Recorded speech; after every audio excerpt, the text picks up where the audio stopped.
Here's Kevin McReynolds now talking to Lee Mazzilli, and it looks like he's saying something about his shoe, and he breaks Mazzilli up. Whatever he said got him going. He starts to make the turn to make the catch. Out it goes from under him, and it's a 3-base hit. Also shows you he's really under a lot of pressure. Then he comes in a 2-1 ball game, and it looks like he's watching the Three Stooges cartoon. Either that or he still has plans to be a nightclub comic. All right, Darryl Strawberry against Frank DiPino. Strawberry with 29 home runs, and it's interesting how he's matured and has become such a dangerous hitter. He has 14 home runs against left-handers.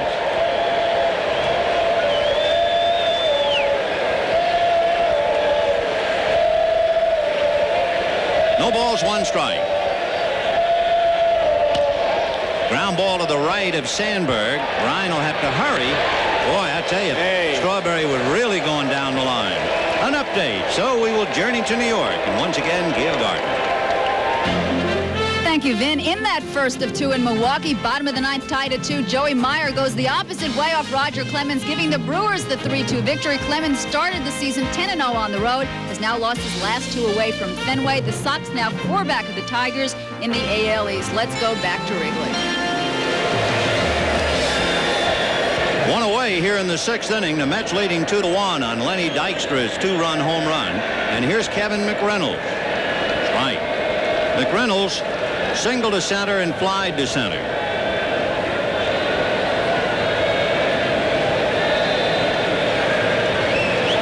Frank DiPino, the left-hander brought in from the bullpen for the Cubs, has had a lot of trouble with right-hand batters and almost had a hat full of trouble in. It's a long out to left.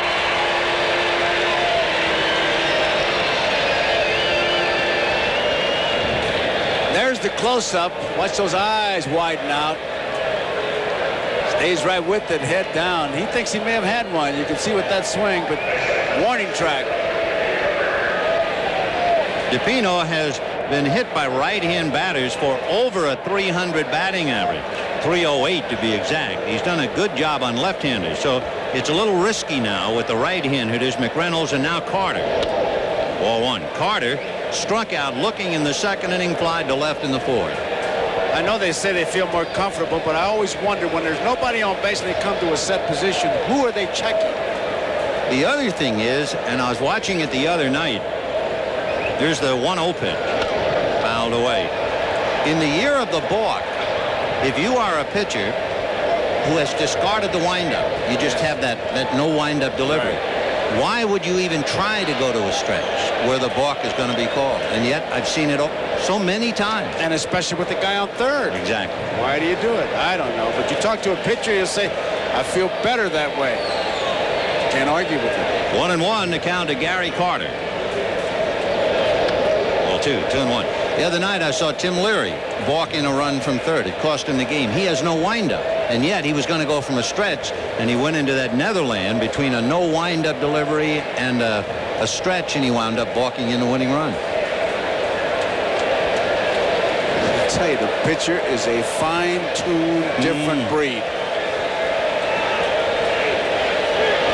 It reminds me, on a ball club, have you ever seen a pitcher hang out with anybody else but another pitcher? No, because what they're doing is talking to each other how dumb the catcher is. Frank DiPino picking up for Mike Bielecki.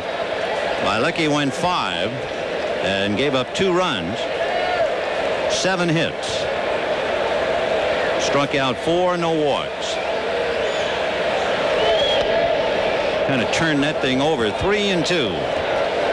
You know, talking to Wally Backman, it was interesting to say that Carter, trying to hit that 300 home run, he's saying he's just hacking up there. He just sees the ball and he swings. And you can see it definitely is a lot of pressure. He's got a lot of at-bats without a home run. Everybody keeps asking about it. He wants to get it over with, and the more you try, the harder it is to do. Full count. Golfers have a great expression which covers that.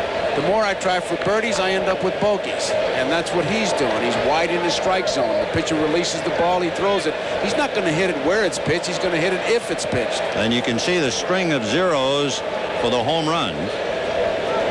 It adds up to 225 at-bats. This is the 225th on the outside looking in. And that's polyunsaturated pain. 3-2. So he's still there working on a full count. 2 down, top of the 6th. 2-1 New York. The Cubs will have Dunston, Sandberg, and Grace due up in the bottom of the 6th inning.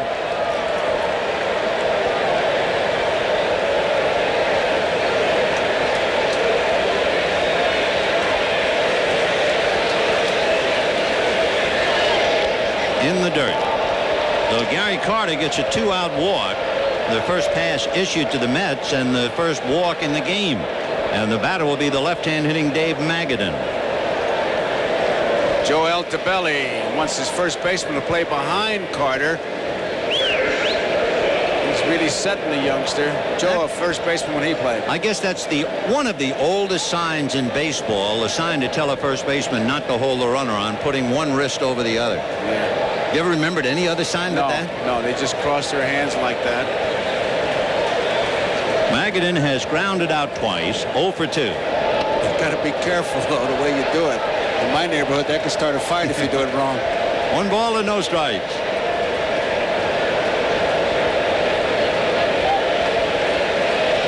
Two to 1 in favor of the New York Mets. Len Dykstra hit a home run with Wally Backman aboard.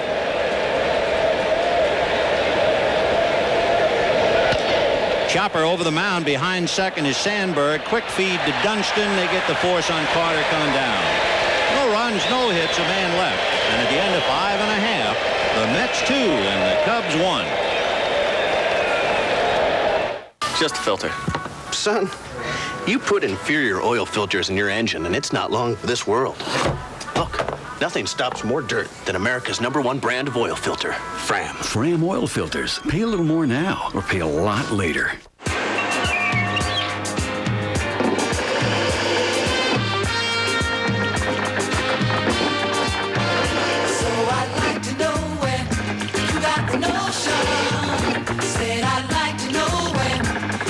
Okay, Pepsi One, with its breakthrough sweetener, may not taste exactly like regular cola. Pepsi One. I gotta try that. But it's close. Too good to be 1 calorie, but it is. Give me 4 Fram short grip oil filters. No air filter? Huh? Hello? Check it with every oil change. Yours probably looks like this. Here, the Fram air filter. The Fram Triad traps up to 48% more dirt than any leading competitor. This is ESPN Classic. And he started him with a slow breaking ball down at his feet. Obviously, Carter thinks that his fastball is not good enough to get anybody out because the last 4 pitches he's not used that fastball. And if you were going to use it on anybody, it would have been the left-hand hitter Grace. He gave Grace 1 fastball out of the strike zone that he chased and missed. And then the rest of them were either that lollipop curve or his regular curveball. 1 ball and no strikes to Andre Dawson. Carter looking at that bench. I wonder if he's got a sign telling him, hey, you better get somebody up that bullpen. He's hurting. Fernandez playing between Grace and the bag, and Dunston down the line from third. The infield is back. A change is hit to Fernandez. He goes down to his shortstop Johnson, but no good at first. Sid Fernandez was not on the bag. He was late getting over there. I think he expected Hernandez to get back to the bag, and he kind of watched the play as he broke off the mound.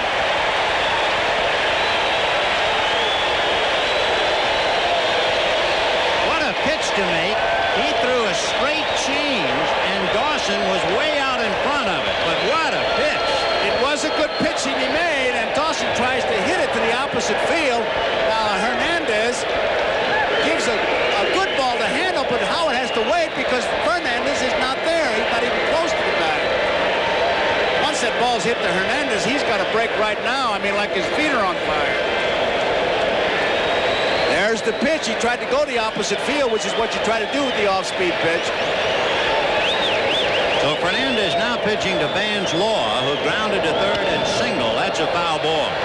If we go back to the 5th inning, Vance Law singled, and Mitch Webster hit a double play ball back to Fernandez. Remember, he took a swipe at it and knocked it away.